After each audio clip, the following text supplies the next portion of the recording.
एक जमीन जिस पर सदियों तक एक ऐसा बादशाह हुक्मरानी करता रहा जो सिर्फ ताज का नहीं, खुदा होने का दावा करता था।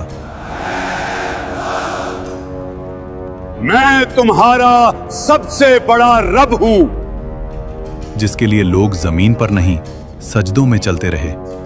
और फिर एक ऐसी रात जब उस बादशाह की नींद एक ख्वाब ने छीन ली, और जब मौत उसके सामने आई तो वो पानी की एक बूंद का भी मुकाबला न कर सका।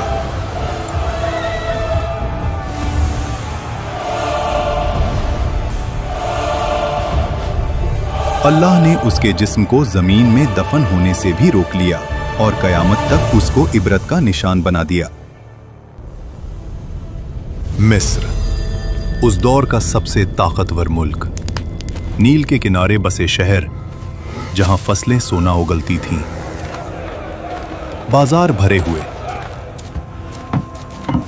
महल पत्थर के नहीं गुरूर के बने हुए, और इन सब के बीच एक शख्स, फिरौन।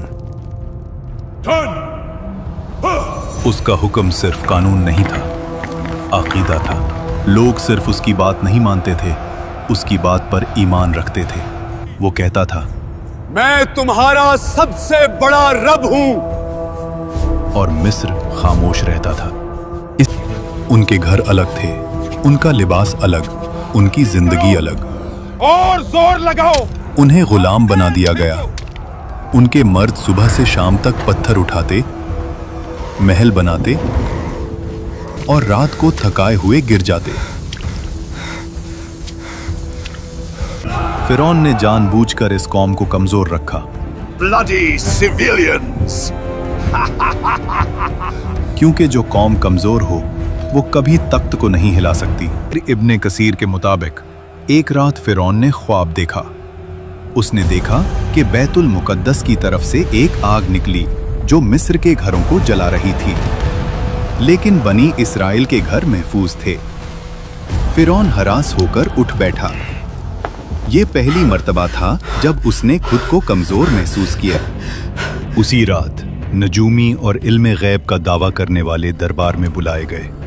ख्वाब सुनाया गया, बनी इस्राइल में एक लड़का पैदा होगा जो तेरी सल्तनत के जवाल का सबब बनेगा। यहीं से फिरौन का गुरूर वहशत में बदलने लगा। डर जब दिल में आ जाए तो अकल चली जाती है। फिरौन ने सोचा, मसला पैदा होने से पहले खत्म कर देते हैं।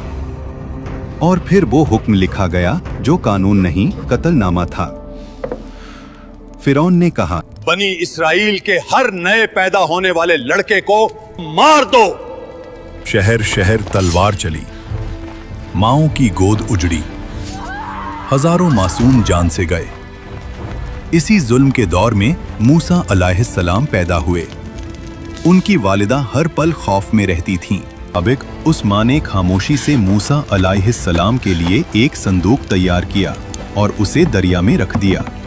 दरिया बह रहा था और उस पानी पर एक छोटा सा संदूक। उसे देखते रहना, मगर पास मत जाना। फिर वो संदूक पहुंच गया फिरौन के महल के किनारे।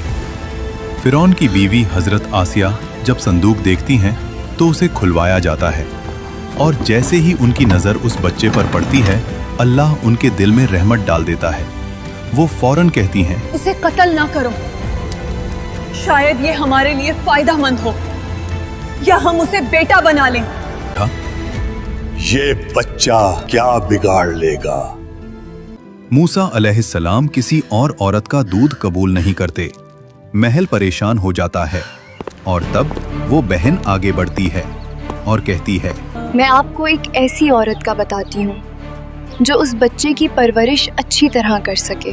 और यूं जिस माँ ने अपने बच्चे को दरिया में डाला था, अल्लाह ने उसे महल की इज्जत के साथ वापस लौटा दिया।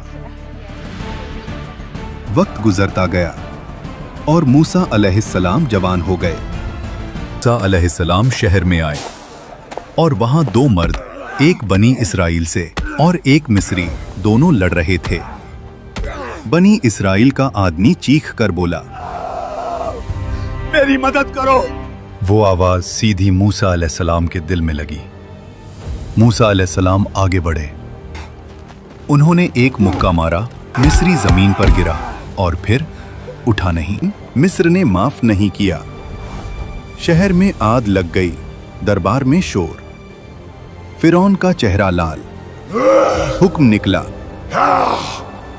मूसा को कत्ल कर दो। शहर के दूसरे किनारे से एक आदमी दौड़ता हुआ आया और कहा, सरदार तुम्हारे कत्ल का मशवरा कर रहे हैं, यहां से निकल जाओ। मूसा अलैहिस्सलाम ने पीछे मुड़कर नहीं देखा। ना माल ना सामान, सिर्फ यकीन। रेगिस्तान, गर्मी, भूख, प्यास और मूसा अलैहिस्सलाम की सिर्फ एक दुआ, ऐ मेरे रब, मुझे जालिमों से बचा ले और अपनी हिफाजत के साए में ले ले। शहर के बाहर एक कुआं जहां मर्द जानवरों को पानी पिला रहे थे और दूर दो लड़कियां खामोशी से खड़ी थीं। दोनों कुएं से पानी क्यों नहीं ले रहे? उन्होंने कहा, हम इंतजार करते हैं जब तक मर्द चले ना जाएं। और हमारे वालिद बहुत बूढ़े हैं। फिर एक पेड़ के साए में बैठकर कहा, ऐ मेरे रब, जो भी भलाई तू मुझ पर उतारे मैं उसका मोहताज हूँ। थोड़ी देर बाद एक लड़की उनके पास आई और कहा, मेरे वालिद आपको बुला रहे हैं ताकि आपका शुक्रिया अदा करें। मूसा अलैहिस्सलाम ने अपना पूरा वाकया सुनाया।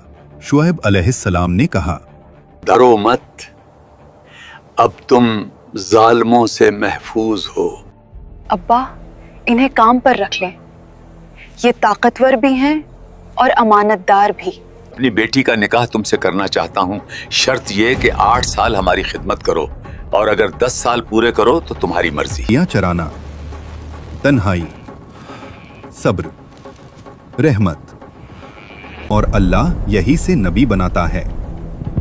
जब मुद्दत पूरी हुई, रात का वक्त, सर्दी, सहरा और फिर मूसा अलैहिस्सलाम ने दूर पहाड़ पर एक रोशनी देखी और अपनी बीवी से कहा, तुम यहीं रुको, मैं आग लाता हूँ या कोई रास्ता पूछ कर आता हूँ। मूसा अलैहिस्सलाम करीब गए। आवाज आई, ए मूसा। मूसा अलैहिस्सलाम का जिस्म कांप गया। मैं ही तेरा रब हूं, अपने जूते उतार दो। तू मुकद्दस वादी तुआ में है, मैंने तुझे चुना है।